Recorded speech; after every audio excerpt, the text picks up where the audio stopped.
I mean, then we didn't have DCF who came in and took kids out of their homes because they were hurt. Like there's just no protection. So the choices we had, I think, for that, my age group was to repress memory. And so um, I came to know my own life by flashback.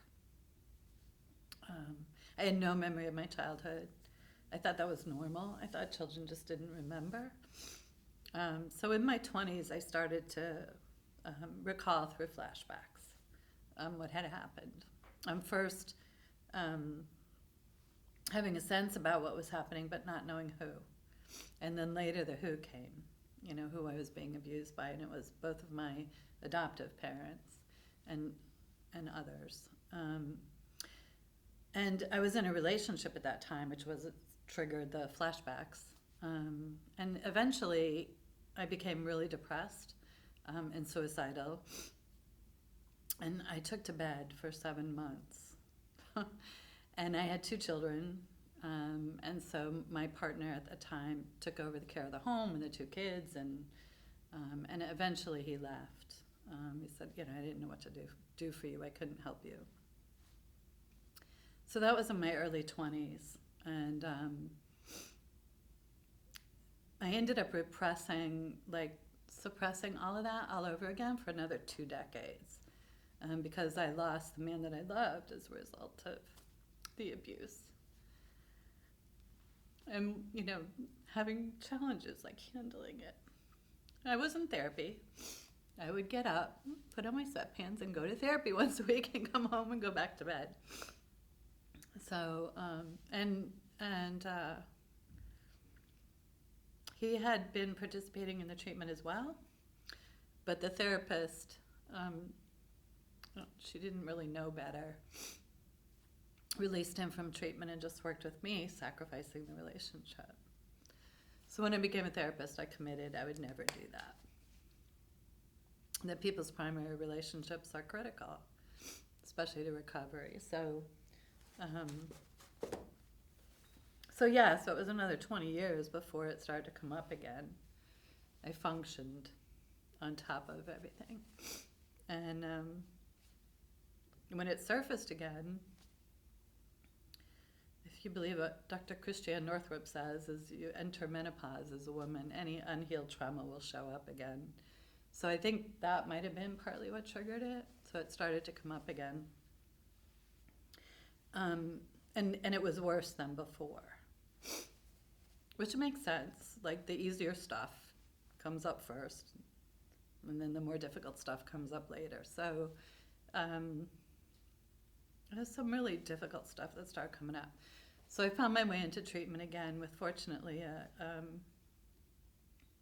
a healer that was really good at trauma.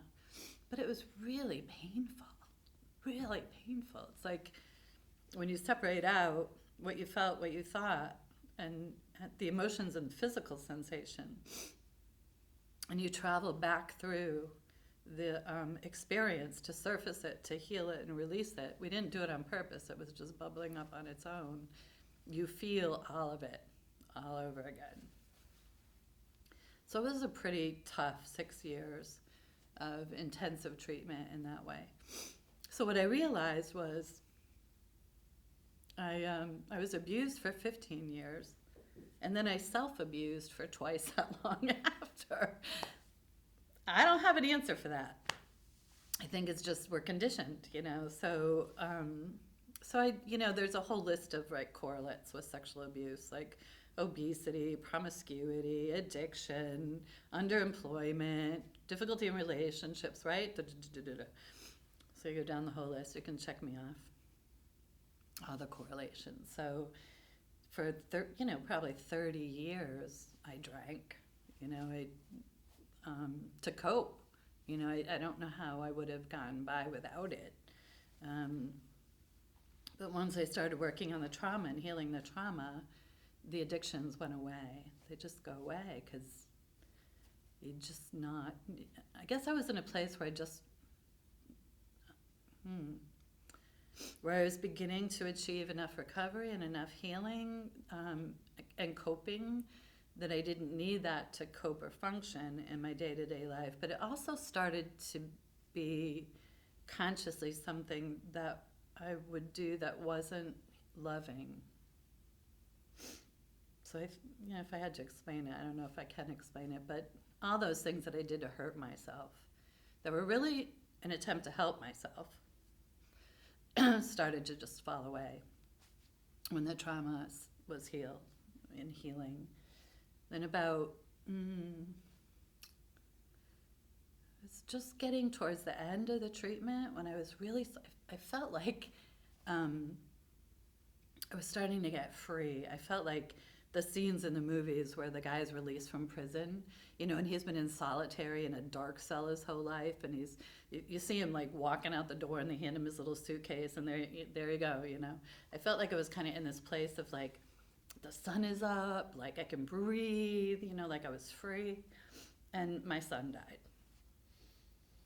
Yeah. He was 29 and died in a motorcycle accident. Fortunately, suddenly. But I get to this like, I'm free. So I screamed at God a lot. And I surrendered to grief.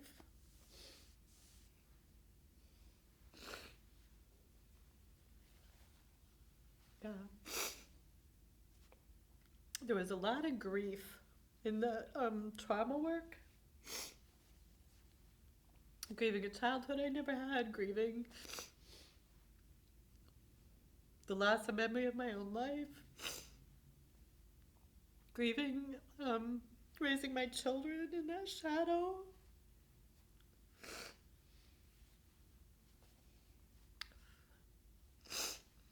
Because I didn't know what happened to me. It got carried on.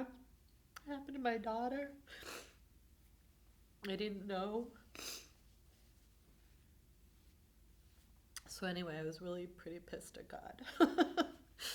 And I just surrendered to like, okay, this incarnation, this life is about grief. I give up. So that was the second most hardest thing. Yeah. Releasing my son. Yeah.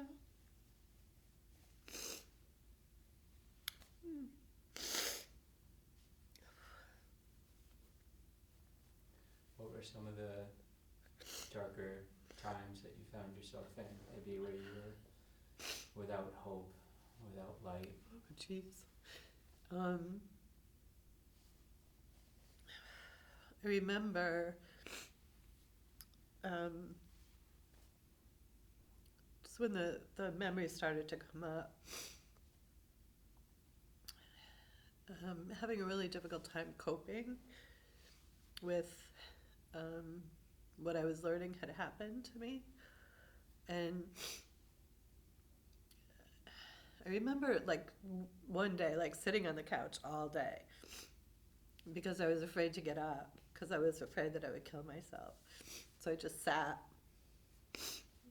on the couch. And the pain, the pain was so physical.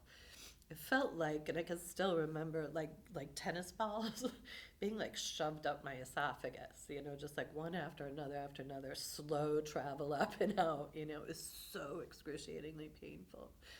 And all I could do was sit and allow the pain to move through me and just not get up so I wouldn't kill myself. That was pretty dark time. But it was also, I also became aware, I don't know if it was right then or shortly thereafter, that in this process, there's this grace, there's this higher intelligence that this aspect of me that held the memories for me didn't give them back to me until I could deal with it. It was like, so the timing of things seemed to be, even though I don't get it and I wish it wasn't like that, but there seemed to be a grace And so even though that was that excruciatingly difficult time, and my partner left me partly as a result of that, I was terrified. He didn't know if he'd come home and find me dead. I didn't know it was that bad till he told me years later. I also see the being held by something to be able to get through that. Another really challenging time was being diagnosed with cervical cancer when I was in my early 20s. And there was no reason for that.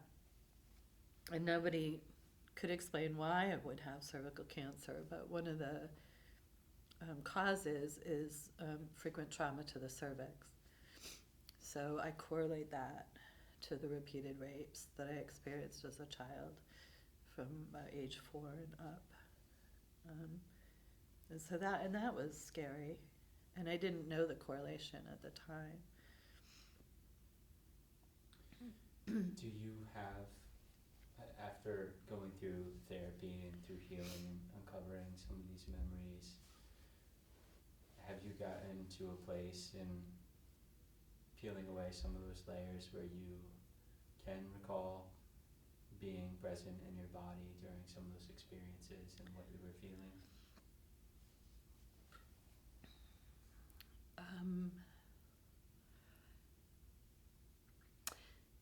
That's an interesting question. I'm not sure if I'm answering it right, so let me know if I'm off track. But what I recall was the first full rape was when I was 4. And from my recollection, my experience, that was when I left my body. We leave our bodies. It is a phenomena, right? So I left my body. And so I could see what was happening, but I couldn't experience what was happening directly. And Bessel van der Kolk is well known for his work in trauma. And one of his patients he quoted as saying, "I didn't know I was gone until I got back." I didn't come back into my body. I didn't know I was gone from it, but I didn't come back into it until I was in my 40s. And I remember, it was in a yoga class, in an art gallery of all places. It was a really cool place. But I was in some kind of pose where my arms were up, and I could feel the room air. There was no fan or anything, but I could feel the room air move against my arm. And it was the first time I experienced sensation in my body, and I knew I'd come back. So most of the memories, or a lot of the memories, I was outside of my body. You mentioned reaching for alcohol as a way of numbing. Did you recognize at the time that you were doing that? Were you consciously aware that you were reaching for alcohol to numb? No, and trauma? I'm not sure if I believe the whole alcohol and numbing thing, because I didn't feel particularly numb.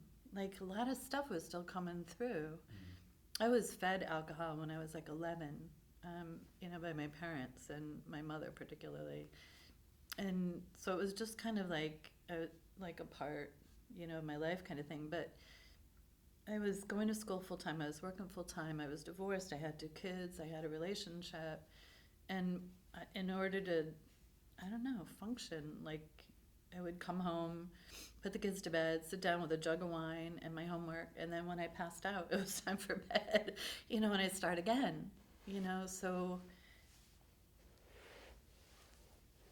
I don't know how to answer that. When my son died, I was still drinking, but it didn't seem to diminish the grief. So I don't know how good it was at numbing me. Maybe I should have picked something else. It was not good. It's not good for someone who tends to be depressive. I've been diagnosed with depression, and alcohol is a depressant. It's probably, but we all lean towards our drug of choice given what we're trying to balance in ourselves, unconsciously, I believe. So, and I wasn't introduced to other drugs, thank to God, because maybe I would have done something else, but. How did those experiences of, suffering sexual abuse as a young child shape the way that you felt about yourself as a teenager into adulthood? I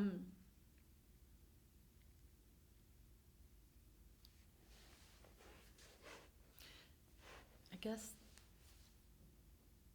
I always felt broken, but I didn't have any memories of anything happening to me till I was in my 20s. So I used to think maybe I had a brain tumor or something, like there was something really wrong with me.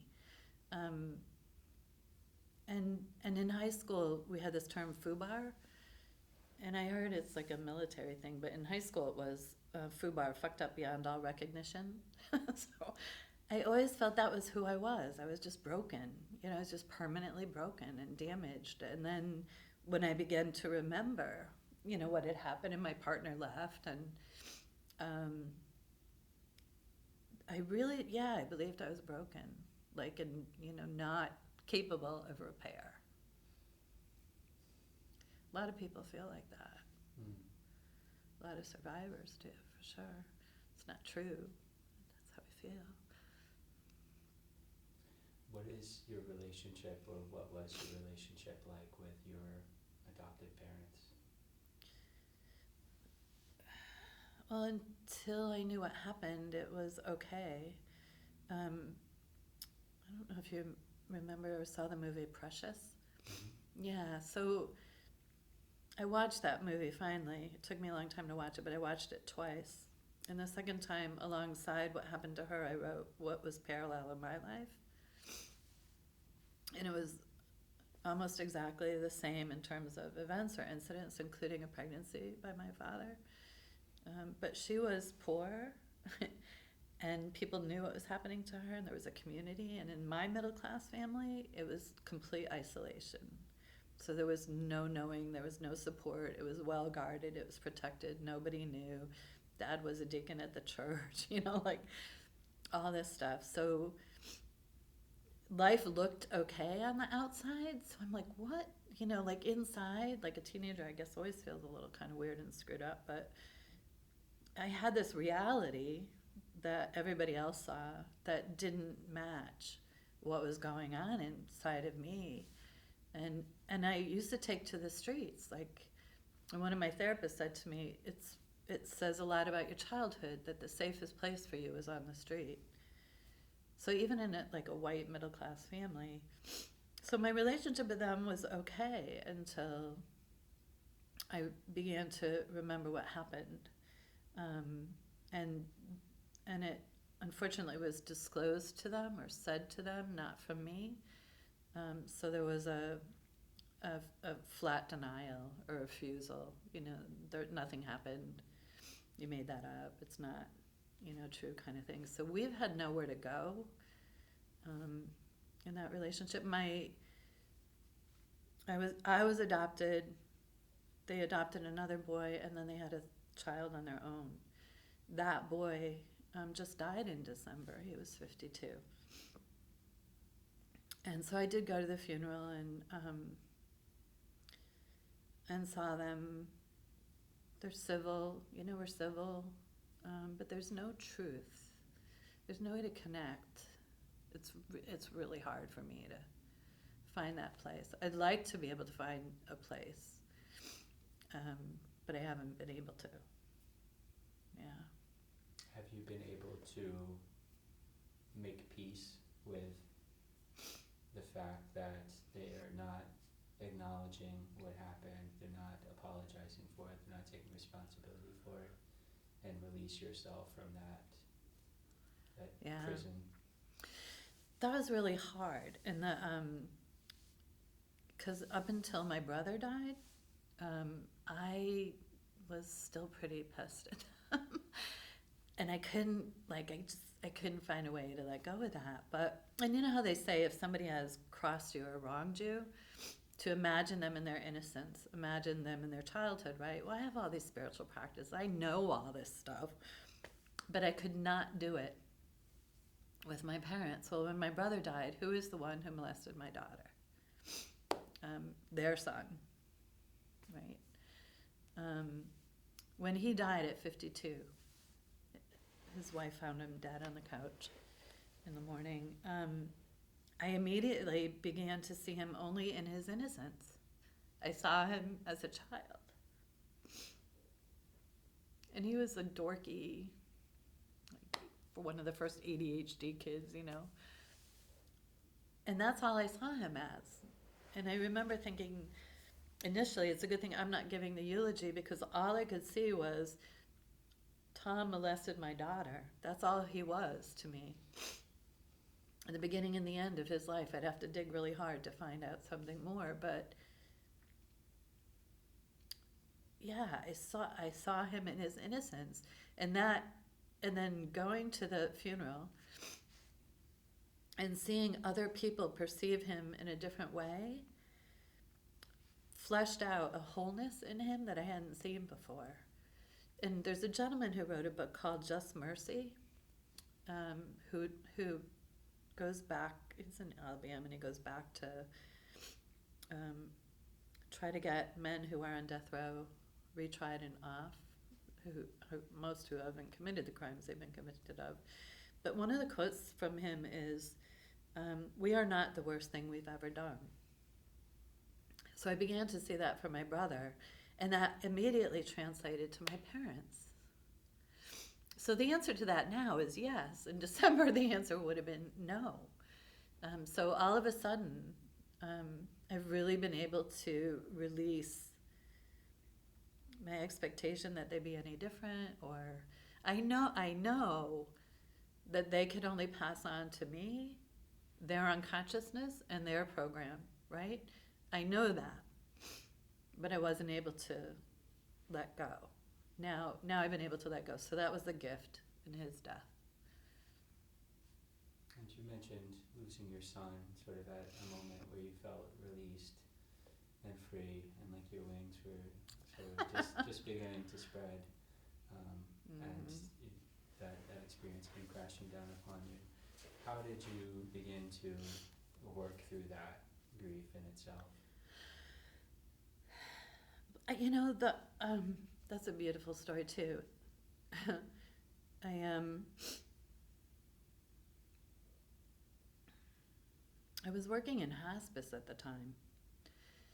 Interestingly, because I was working in an outpatient clinic, a trauma clinic, working with kids that have been sexually abused, and the engine in my car died.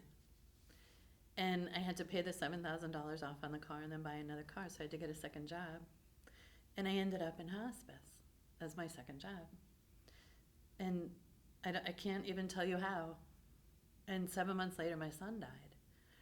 And these people that were my colleagues were all present and supporting and caring. And it's not because of what they do, it's because of who they are. So I believe, again, there was the hand of a divine hand that was like, you need to go work with these people, because I'm going to take your son and you'll need them. So I think one of the biggest things looking back was I somehow knew to let myself burn in the grief. Like, just let it burn. Hold still and let it, rage at you. So whatever, like, now I understand grief from a personal perspective. Whatever comes. Like, you can't anticipate it. You don't know. It's like you think on his birthday you're going to fall apart. Birthday's fine, but you see a jar of peanut butter on the shelf in the grocery store and it takes you down. You just never know. It's like grief will have its way with you. So I committed that I was going to let grief have its way with me, and I just would burn in the fire of the anguish. Like, I didn't know what anguish was until Jeremy died. Now I understand anguish. And so for 15 months, I let myself burn in it. And it felt like at the end of 15 months, everything that wasn't me got burnt, like and it was ash at my feet. And I just stepped out of the fire. And then there were other stages of grief and loss, but the intense processing of that was allowed to happen. And that's how I understand that for me. How has going through these experiences with recognizing that you were sexually abused, overcoming cancer, losing your son, how have these stages in your life shaped who you are today? Well, it's my life's work. like, yeah. My life's work to me feels like it's been about understanding suffering, the roots of suffering, and what relieves suffering inside the context of trauma. So I've worked with trauma survivors my whole career in a variety of different ways, but with a specialty in child sexual abuse and war trauma, and now the hospice and death and dying. So I believe it's cultivated in me the ability to be a healer for people. I don't think sexual abuse is so pervasive, child sexual abuse. It infiltrates it infiltrates humankind internationally in subtle and gross ways, and relationships with men and women, and our sexuality, how we express ourselves, how we relate to it. It affects everything. And so I feel like I've come in to this lifetime with the intention of facilitating healing and moving us through this period of ignorance and, unconsciousness. What are some of the tools, coping skills that you have found most valuable over the years in moving through these different stages of grief that you've experienced, or that you even pass along to your clients?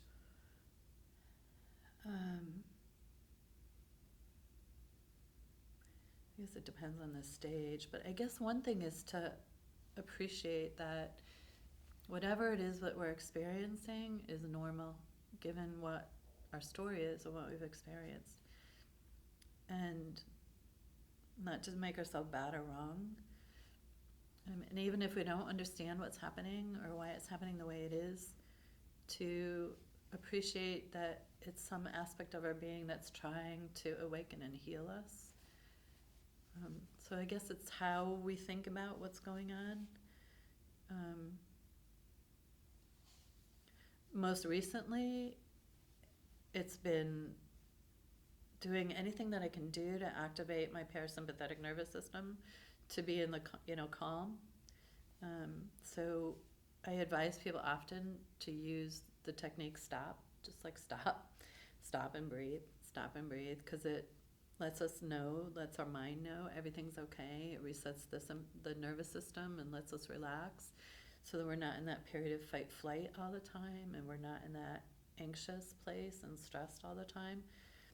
So trying to turn that back, like reset that, feels really important too. Having people around us that choosing wisely who's around us, who's in close, so that they're mirroring back to us our beauty, our magnificence, our truth, our light, that can love us until we can love ourselves, right? And not making someone bad or wrong that can't do that, but not choosing to bring them in close. But really bringing love in close until we can get it ourselves. How did you learn to love yourself? What did that look like when you began to do that?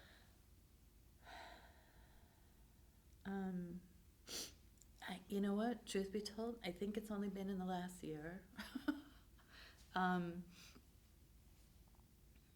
I've called that 2015. I called the year of radical self-honoring, and I lost my jobs, and so I moved into 2015 with no work, and I gave myself this whole year to follow my inner guidance. So whatever my inner guidance said, if it said do this, I just did that. If it said don't do that, I didn't do it, and I didn't ask any questions. And it guided me into Kundalini yoga teacher training. I'm like, excuse me, but have you seen his body? This is not a yoga body. I'm talking to my higher self, right? Do you still want me to go to yoga teacher training? And the voice was like, yes. No argument, just yes. Here it is. Go. So I did. And in the second day, we were told that it's a healing technology. And they use it to heal addicts in the 70s. And so I'm like, I cried because it's part of the journey, right? So I'm only awakening to this like discernment of what really serves me and what really feels good and what's loving in this last year. And interestingly, like food was the last thing to come on board, and I realized that somebody had written something about like how food is prepared. We ingest that. Like if it's prepared with love, we're ingesting love, you know? And my mother was so rageful and angry and hateful that violence and food were one my whole life. And only until now have I known love and food in the same dish. That's like huge. But that only started happening this year. I had no knowledge. My daughter-in-law said to me, food makes me so happy. I'm like, food didn't ever make me happy. You know, so even that, like, you know, learning how to nourish myself, literally, like, sustain my life is brand new and integrated with what now I understand to be love. What have you learned about yourself over these years of going through therapy and coming out of the fire?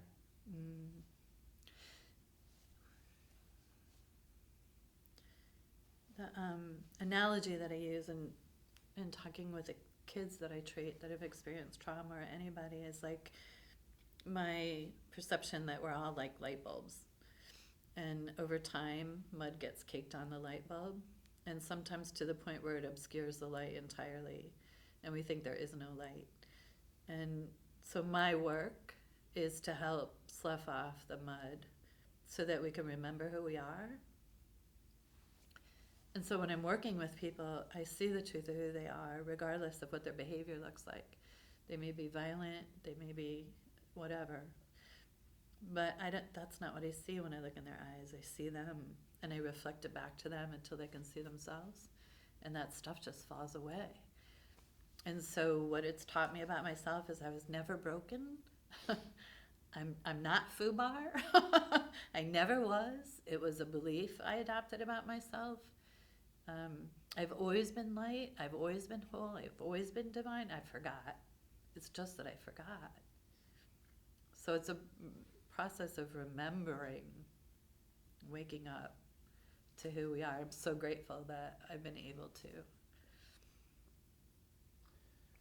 What advice would you offer to someone else who's experienced similar traumas in their life and maybe still stuck in the fire in different stages of grief and not fully aware of the tools and the value that they have?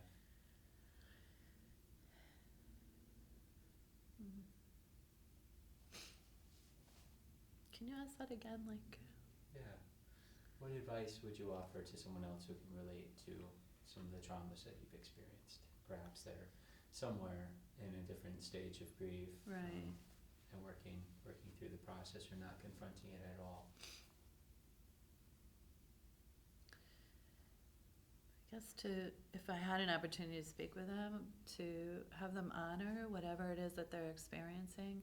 I think one of the things we do is we diminish our experience. Like, you know, it's not really that important, or, you know, worse things happen to other people, or, you know, we just like dismiss our own experience. So I would encourage people to honor and acknowledge whatever their own experience is and let it be what it is.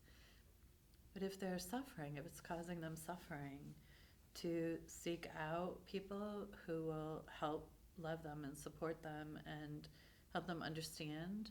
I think a lot of the work that I've done is helping people understand what's going on for them and how it relates to what happened to them, so that they don't feel like they're mentally ill or crazy or, so I think it's just really understanding that it all makes sense in context. So working on that, I guess just the acceptance part, and seeking out support, not being shy about doing that. I think a lot of us who have been abused or traumatized, we isolate.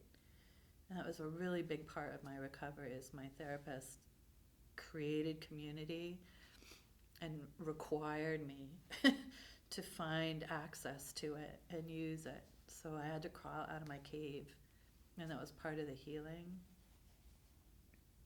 What sort of role do you think that shame plays in the process of healing? Huge. I didn't realize there's Linda Sanford wrote the book Strong at the Broken Places, and I heard her speak one time, and she said when she works with children, she asks them, she put her hand up, am I bad or do I do bad things? And she said, if you believe that you're bad, and so many of the trauma survivors that I've worked with, including myself, believe that we're bad. She goes, when you believe you're bad, it's like trying to change the size of your shoes or the color of your skin or the color of your eyes. It's who you are. And metaphysically, on the scale of like vibration, energetic vibration, shame is the lowest vibration. Lower than anger, lower than hatred, lower than fear. Shame is the most profound, most destructive emotion that I think people experience. And it keeps us separated from others, but from ourselves.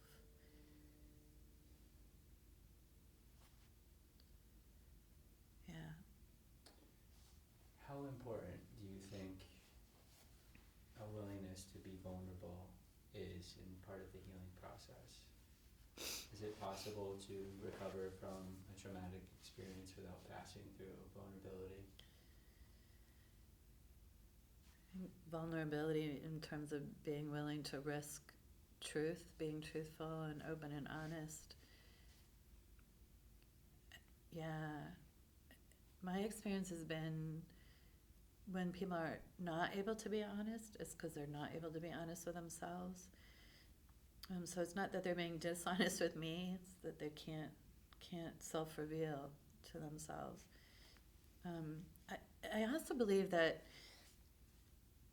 there's an innate drive towards wholeness, which is our natural state. And so for a lot of us, no matter what, we're not willing to be, we're driving at our own freedom again. Like, we have a place to go back to. We know it somewhere in our being. We know that place of freedom and wholeness, and there's this innate drive to get there again. And so we're willing to be vulnerable and to self-disclose. I don't know how to answer that better. I've found people that I could work with, that I could really be raw with, that had so much more compassion for me than I had for myself. I really think that's like the issue. It's like, I believe there's people who love us more, that can be more present to us than we're able to be that for ourselves. And so when we find those people where we can be raw and exposed, it was like, I know for a period of time, it was almost like I didn't have any skin, like all my nerve endings were on the outside. Everything hurt. And to have people in my life that had some sensitivity to that horrific pain, even though they couldn't relieve it and they couldn't do it for me, I had to do it on my own. But to be met with the eyes of love in places helped me take the risk of being more vulnerable and open. There was this invitation. Do you have a favorite quote or mantra that you'd like to share? I guess so. In the Kundalini yoga teacher training, Yogi Bhajan was the one who brought it over to the States. And one of his quotes is, If you do not see God in all, you do not see God at all. What does that mean to you on a personal level?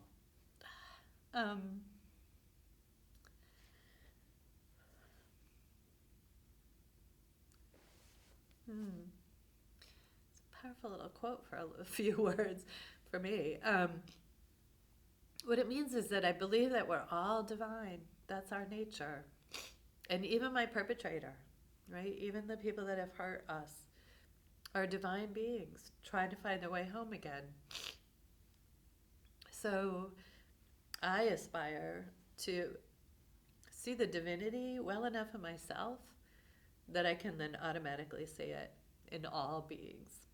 And not just the ones on two legs, but all of life, in nature and our four-legged and our winged, that we can see the divinity in all of creation. That's what that means to me. Sounds like sort of honoring that we are connected Right. to each other, and not just as human beings, but to more of a global, universal scale. Nature, the universe, we're all a part of that. Yeah, there's a divine order. Doesn't make a whole lot of sense sometimes. How has it felt to open up and share these experiences with me today? Really awesome. I have no idea what I said, but I so trust you. It's just been so comfortable and honoring and gentle, and I think in the healing work that I do, intention is so powerful. It feels like there's right intention here, that there's an energy of bringing not just horror stories into the world, but light into the world. So I feel very safe and guided and protected in that. It's been an honor to be seen and heard. Do you think that it's possible that today, by sharing your experiences with me and people who will be watching this or reading this, that you might perhaps inspire someone else to continue forward on their path and move through their grief and challenges that they're facing? Yeah, I hope so, because I remember for me, I wasn't aware, but it was like I had one foot in life and one foot in death. I didn't want to be here. I felt like life was like a wet finger in a live electrical outlet. It was dangerous. It's like when you're not dangerous in your home, when you're not safe in your home, and you're not safe in your bed, and you're not safe in your body, there's nowhere safe. And so I didn't want to be here. But I didn't overtly kill myself. I just slowly did it, tried to do it doing, not consciously. But when I finally got to the place where I do want to be here, I do choose life. It felt like I had been living underground and my whole life, and I poked my head up at the grass level, and it was like there was this whole life going on above the surface of the earth that I didn't even know existed. And I was like, wow. So if there's this, there's a possibility there's this. And then there's more. I had no idea life could be good. I had no idea. Now I know. And so, right, I hope that it inspires other people to know that you can heal from anything that is possible. And we're living in an age where healing can happen more quickly. For me, it feels like it's taken a lifetime. But we've moved into the age of consciousness, and this healing can happen so much more quickly than it has happened in the past. And so absolutely, I want people to know that it's altogether possible. In whatever stage they're in, however long it takes, there's no rules. If it takes you 20 years, 30 years, if it takes you whatever, it's your path. It's okay. Thank you.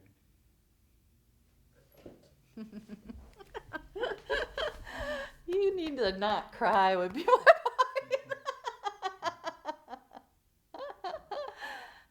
it's hard when you're affecting other people.